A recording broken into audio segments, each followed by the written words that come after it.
Salam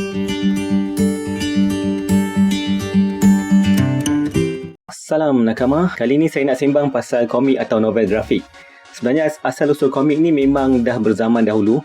So tak heran kalau ada perbezaan ikut tempat atau negara. Saya ambil contoh yang popular lah, macam di Jepun dipanggil manga, di Korea manhwa, dan tempat-tempat lain biasanya in general dipanggil komik lah. So, komik yang popular, komik kat US lah. Saya akan kupas komik kat US, manga Jepun dan manhwa Korea. So apa maksud in loose terms manga? Manga ni novel grafik dalam bahasa Jepun. So publish di Jepun. Manhwa pula adalah ilustrasi atau komik dalam Korea atau China.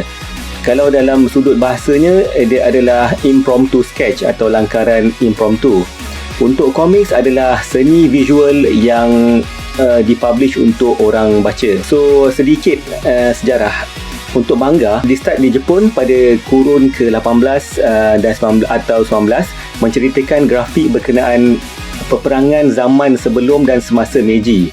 So masa tu komik untuk keadaan semasa. Untuk manhwa, asal usulnya daripada China pada kurun ke-18, bercerita berkenaan dengan situasi semasa negara tu. Kalau di Korea dipanggil manhwa atau Korean manhwa atau Korean comic. Korean manhwa ni glamour sekitar tahun 1920-an sebab dia follow populariti manga. Untuk komik, kalau nak cerita komik setiap negara ni memang susah. So saya akan cerita untuk komik di Amerika lah.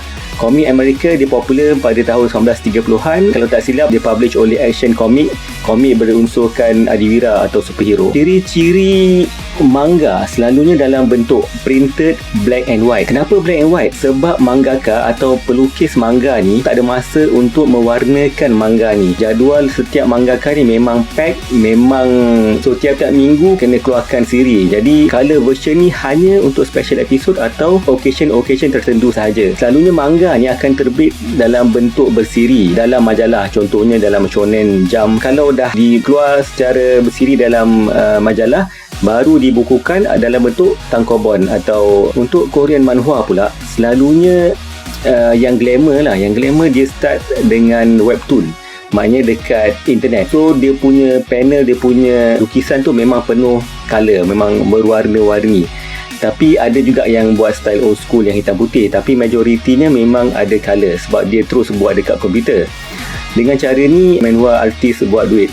So dia akan jual webtoon tu. Komik di Amerika, American Comics ni dia dalam bentuk majalah lah. Dia bukan buku, dia majalah A4 size, sikit daripada A4 size. So dia fokus kat Amerika. Itu yang ciri-ciri untuk manga Korean manhwa dengan American Comics. So apa perbezaan ketiga-tiga manga Korean manhwa dengan American Comic ni? Saya boleh senaraikan 5 perbezaan untuk ketiga-tiga jenis grafik novel ni lah. Yang pertama, untuk manga, watak utama mesti budak atau remaja. Kedua, layout manga ni average ada 6 atau 8 panel dalam setiap page, dan saiz tak sama, selalunya panel besar untuk highlight action dan panel kecil untuk benda yang mungkin tak berapa penting. Ketiga, manga bergenre shonen, seinen, shoujo, selalunya ada elemen kelakar, action dan drama. Keempat, penceritaan dan dialog manga selalu kemas untuk setiap panel, so pembaca tahu siapa yang bercakap dan apa situasi yang berlaku. Kelima, nak sedap baca mestilah dari kanan ke kiri, ke saya seorang je macam tu. Untuk manhwa, ada 5 perbezaan juga daripada yang kedua-dua ni. Ciri-ciri dia, yang pertama, watak utama selalunya dari budak college ke orang dewasa. So dia tak kisah. Dalam Korean manhwa ni, orang dewasa pun boleh jadi hero. Kedua, rasanya tak ada rule untuk berapa panel dalam setiap page sebab dia konsep webtoon. So pembaca akan baca daripada atas ke bawah dan bukan daripada kanan ke kiri ke. Tapi untuk panel tu, kita kena baca daripada kiri ke kanan. Kita jangan confuse dengan manga yang daripada kanan ke kiri untuk setiap panel-panel tu. Ini perbezaan untuk Korean manhwa. Genre Korean manhwa ni dia ada, kalau roughly ada 6 lah.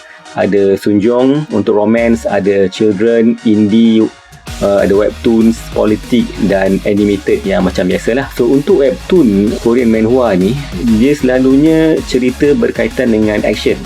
So kalau action dia selalunya ada martial arts, ada martial arts society atau murin dia panggil, dan ada drama. So dia tak berapa fokus untuk part yang kelakar, tapi lebih kepada drama dan action. So yang keempat ni, Korean manhwa ni dia pentingkan drama. So kadang-kadang kalau kita tengok ada 2-3 panel lukisan tu tak ada dialog, sebab dia nak menonjolkan emosi atau feel dalam setiap adegan tu lah. And kelima, webtoon ni kita kena baca menurun, sebab macam kita scroll internet, kita menurun je. Kalau kita baca scanlation, letak dalam app, jadi benda tu jadi awkward sikit lah, sebab kita kena, bila dah sampai ke bawah, tak boleh nak ke bawah, sebab kita still kena ke kiri atau ke kanan kan kalau app. Untuk American comic ada 5 ciri atau perbezaan dia. Satu, watak utama selalunya belia dan dewasa. Kedua, selalunya ada 3 atau 4 panel yang besar dalam satu page. Selalunya dia ambil panel yang besar. Dan ketiga, ada macam-macam genre, tapi yang glamour pasal superhero atau adiwira. Yang keempat, untuk superhero comics ni pula, dia sangat pentingkan action dan selalunya banyak watak dalam satu-satu scene atau satu-satu panel. So yang kelima ni, bila dah banyak watak, semua nak ada dialog, semua nak bercakap. So dia letak semua dalam satu panel atau 2 panel. So kita jadi confused, mana kita nak start dulu, yang ini cakap dulu ke, yang ini cakap dulu ke. Bagi saya itu agak pening lah. So contoh-contoh manga macam Dragon Ball, Naruto, One Piece. Untuk Korean manhwa, saya boleh bagi contoh Noblesse, The Breaker, Solo Leveling. Dan untuk American comics yang memang dah popular macam Superman, Spider-Man, Avengers. So itu saja 5 ciri atau perbezaan manga, Korean manhwa dan American comic. Itu saja guys. Peace out.